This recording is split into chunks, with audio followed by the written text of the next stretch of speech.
In Congress. In Congress. In Congress. In Congress, July 4th. July 4th. July 4th, 1776.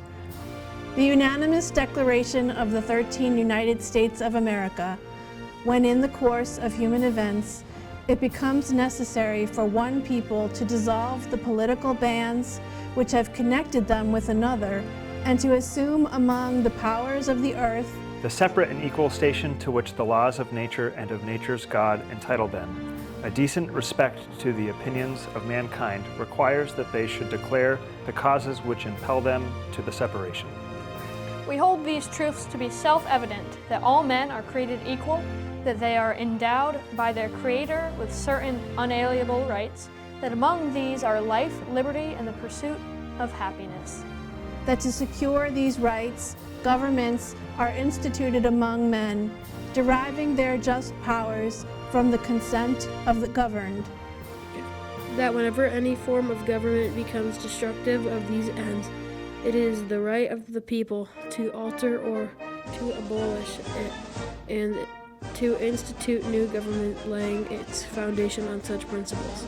Laying its foundations on such principles and organizing its power in such form as to shall seem most likely to affect the safety and happiness. Prudence, indeed, will dictate that governments long established should not be changed for light and transient causes, and accordingly all experience hath shown that mankind are more disposed to suffer while evils are sufferable than to right themselves by abolishing the forms to which they are accustomed. But when a long train of abuses and usurpations, pursuing invariably the same object, evinces a design to reduce them under absolute despotism, it is their right, it is their duty to throw off such government and to provide new guards for their future security. Such has been the patient sufferance of these colonies, and such is now the necessity which constrains them to alter their former systems of government. The history of the present King of Great Britain is a history of repeated injuries and usurpations, all having in direct object the establishment of an absolute tyranny over these states. To prove this, let facts be submitted to a candid world. He has refused his assent to laws, the most wholesome and necessary for the public good. He has forbidden his governors to pass laws of immediate and pressing importance, unless suspended in their operation till his assent should be obtained. And when so suspended, he has utterly neglected to attend to them. He has refused to pass other laws for the accommodation of large districts of people, unless those people would relinquish the right of representation in the legislature, a right inestimable to them and formidable to tyrants only. He has called together legislative bodies at places unusual, uncomfortable, and distant from the depository of their public records, for the sole purpose of fatiguing them into compliance with his measures. He has dissolved representative houses repeatedly for opposing with manly firmness his invasions of the rights of the people. He has refused for a long time, after such dissolutions, to cause others to be elected, whereby the legislative powers, incapable of annihilation, have returned to the people at large for their exercise. The state remaining in the meantime exposed to all the dangers of invasion from without and convulsions within.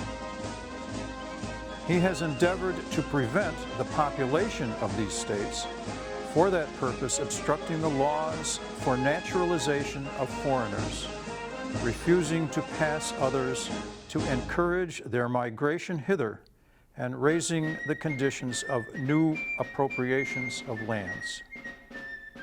He has obstructed the administration of justice by refusing his assent to laws for establishing judiciary power. He has made judges dependent on his will alone, for the tenure of their offices and the amount and payment of their salaries. He has erected a multitude of new offices and sent hither swarms of officers to harass our people and eat out their substance. He has kept among us, in times of peace, standing armies without the consent of our legislatures. He has affected to render the military independent of and superior to the civil power.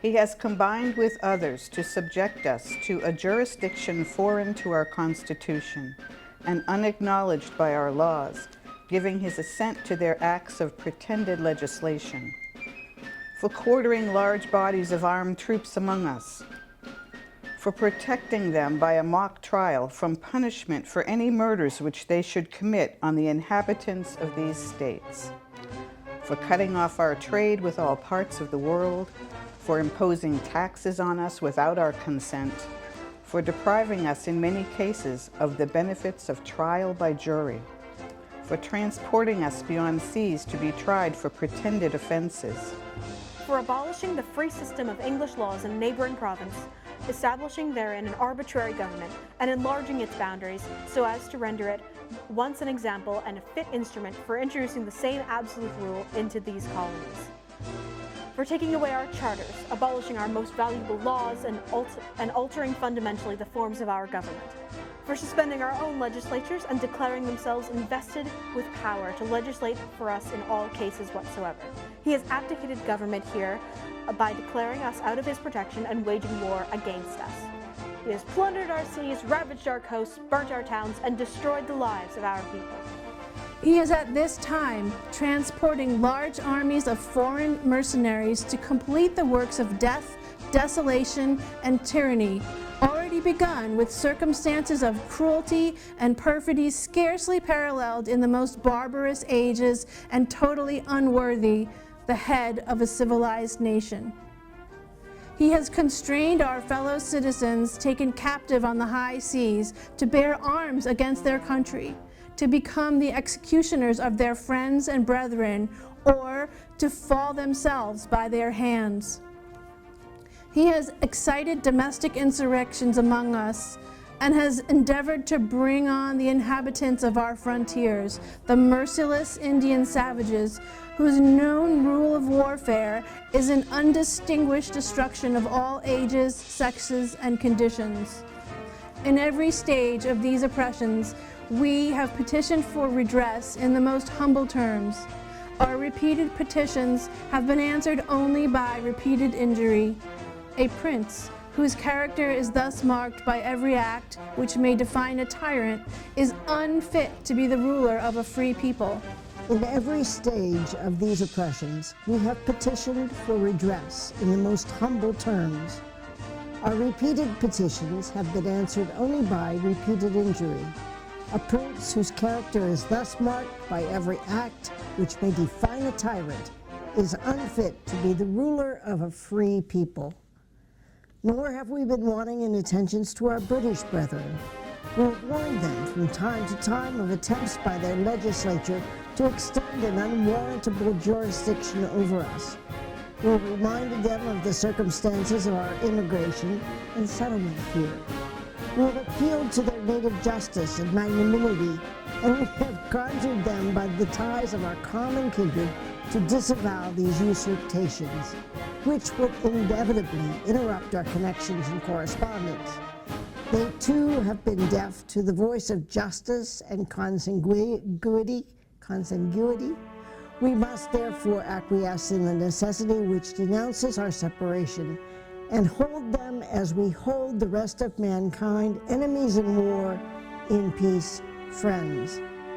We therefore, the representatives of the United States of America in General Congress assembled, appealing to the Supreme Judge of the world for the rectitude of our intentions, due in name and by authority of the good people of these colonies, solemnly publish and declare that these united colonies are, and of right ought to be, free and independent states, that they are absolved from all allegiance to the British Crown, and that all political connection between them and the state of Great Britain is and ought to be totally dissolved, and that as free and independent states, they will have full power to levy war, conclude peace, contract alliances, establish commerce, and do all other acts and things which independent states may of right do.